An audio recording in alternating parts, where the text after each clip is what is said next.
Organic Gardening Lesson 101. Very crude homemade gutter. Rainwater collection.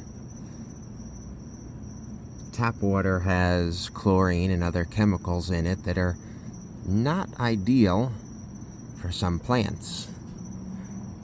So I use rainwater, at least in the greenhouse.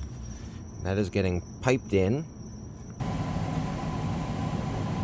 through the wall here, and right now it's just going into a 5-gallon bucket with a pump system in it.